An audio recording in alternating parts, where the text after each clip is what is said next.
스피노자의 언어로 말하면 불안이 부풀린 수동적 정서를 이성의 안내로 능동적 정서로 바꾸는 과정입니다. 같은 보존의 힘이라도 불안이 끌면 집착이 되고 이성이 이끌면 전략이 됩니다.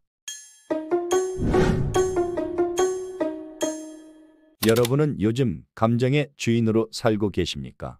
아니면 불안과 허무함, 답답한 감정의 노예로 살고 계십니까?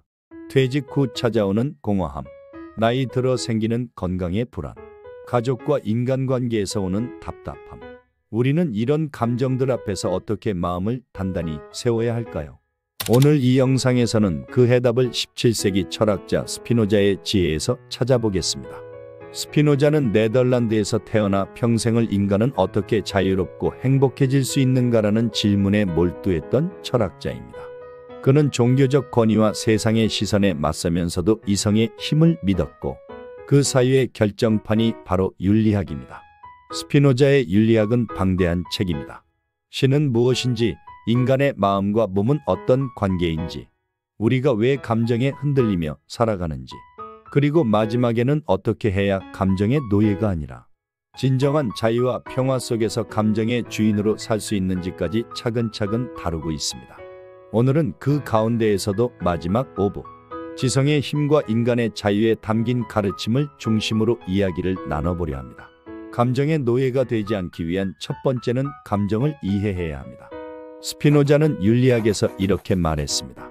우리는 사물의 원인을 알 때 감정에서 벗어날 수 있다. 이 말은 단순한 철학적 정의가 아닙니다. 감정을 이해하지 못하면 그 감정의 노예가 되고 반대로 감정의 근원을 알게 되면 주인이 된다는 뜻입니다. 그렇다면 예시로 하나 들어보겠습니다. 많은 분들이 정년퇴직을 하고 나면 마음이 이상하게 허전해지고 이유 없이 우울해지는 시기를 겪습니다. 나는 이제 쓸모없는 사람이 된 건가? 앞으로 뭘 하며 살아야 하지? 이런 생각이 자꾸 머릿속을 맴돌지요. 겉으로 보면 그냥 나이 들어서 우울한가 보다 하고 넘길 수 있습니다. 하지만 스피노자의 말대로 그 감정의 원인을 깊이 들여다보면 다른 답이 나옵니다. 사실 이 공허함은 일이라는 역할이 사라졌기 때문에 생기는 겁니다. 평생을 회사 사람, 직장인으로 살아왔는데 그 옷을 벗는 순간 정체성이 흔들리는 것이지요. 즉 공허함의 진짜 원인은 쓸모없어졌기 때문이 아니라 내가 평생 붙잡아온 역할이 사라졌기 때문입니다. 원인을 알면 달라집니다. 이걸 깨닫는 순간 감정을 대하는 태도도 바뀝니다. 나는 이제 아무것도 아니구나가 아니라 나는 새로운 정체성을 찾아야 하는 시점에 와 있구나로 달라집니다. 그때 비로소 선택지가 생깁니다.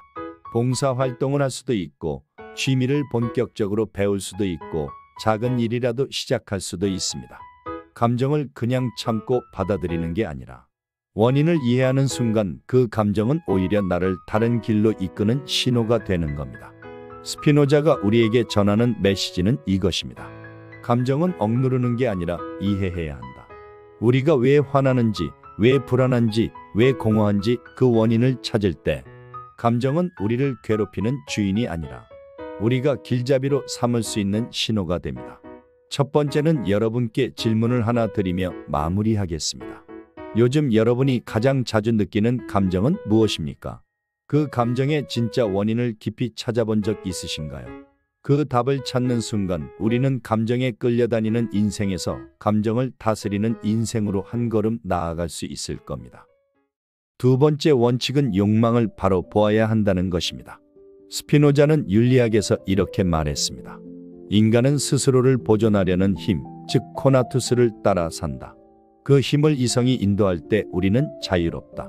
듣기엔 어렵지만 삶에 대입하면 단순합니다. 우리가 무언가를 갖고 싶다, 더 벌고 싶다, 지키고 싶다고 느끼는 건 너무나 자연스러운 일입니다. 문제는 그 욕망을 제대로 바라보지 못할 때입니다. 욕망을 억누르거나 외면하면 다른 곳에서 더 크게 튀어나옵니다. 반대로 그 뿌리를 제대로 보면 욕망은 방향을 잃지 않고 오히려 힘이 됩니다. 예를 들어 은퇴가 가까워지면 어떤 분들은 하루에도 몇 번씩 주가와 환율, 금리 뉴스를 확인합니다. 내 돈이 줄어드는 건 아닐까? 연금만으로 모자라면 어쩌지? 손은 휴대전화로 차트를 넘기고 마음은 불안으로 조여옵니다. 가족과 식사를 하면서도 시선은 가격표에 가 있고 밤에 잠들기 전까지도 머릿속에서 숫자가 떠나지 않습니다. 겉으로는 수익률을 높여야 하니까 라고 말하지만 한꺼풀 들어가 보면 그 밑에는 안전과 통제감을 갈망하는 마음이 있습니다. 젊을 때는 더 벌고 싶다가 욕망의 모양이었다면 중장년이 되면 지키고 싶다로 모양이 바뀝니다. 스피노자의 말대로 그것은 나를 보존하려는 자연스러운 힘입니다. 문제는 그 힘이 불안을 먹고 자랄 때입니다.